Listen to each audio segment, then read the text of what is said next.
Welcome back, everyone. As polls get ready to close tonight, because we already know the two candidates who will emerge from this, you wonder what we can learn from the presidential preference election.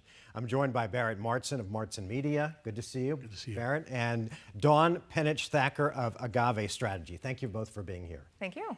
Presidential preference election in a year where we know that it's Biden and Trump. How much can we learn from tonight? Well, one thing we're going to learn is it's going to be easy to count votes. We're going to have a decision tonight. No one's going to have to wait any time. And so that'll be great. And, no one can complain about results taking forever. So that's going to be wonderful.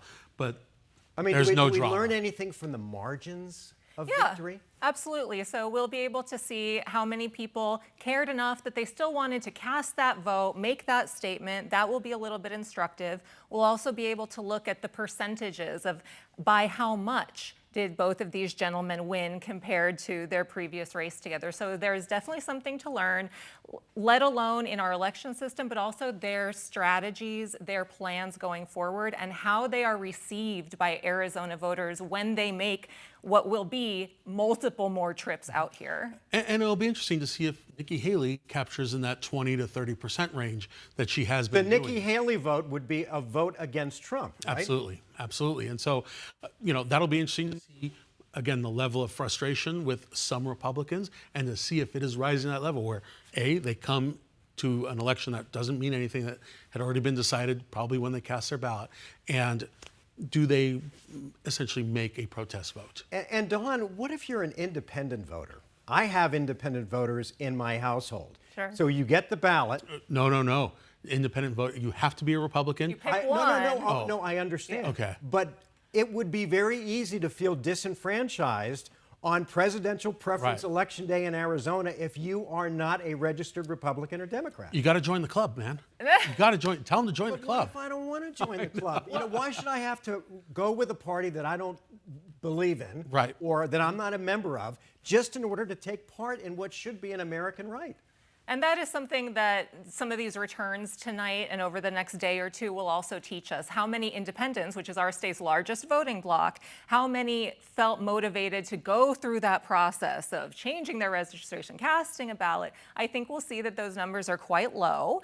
And then we have to be careful to not extrapolate too much about what that means for November when everyone truly does get to cast the vote that matches how they feel, not just a box that they checked. There is a sleeping giant in Arizona, and I think it's the Latino vote, which has never really galvanized to be this powerful bear that can swing a vote one way or the other.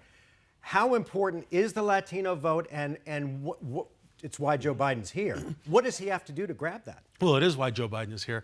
And I'll let Don talk about what he's got to do. But I'll tell you, Trump is making a big, Republicans and Trump are making a big play for that Latino vote here in Arizona and across the Southwest. Polls have shown that Donald Trump is gaining ground with the Latino population. If that happens, I think Joe Biden's got problems both here and Nevada. Well, the president is here tonight and will continue to remind all voters, but Latino voters in particular, of everything he has done for jobs and the economy, particularly here locally in manufacturing sectors, in clean energy sectors, things that Latino voters can look down at their children and grandchildren and say, this is an economy that they can stay and thrive in. That he's also going to be reminding Latino voters of the many failed policies and downright offensive statements that the former president has made about their community, about their friends and family, and not letting them forget who is really on their side welcoming them. So then how can Latinos be walking away from Joe Biden? That's what I don't understand.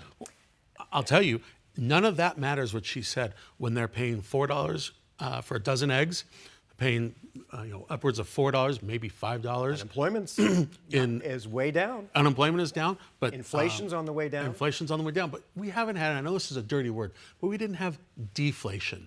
Eggs are still really high. Yeah. It's 7%, 6.5% to 7.5% to get a mortgage.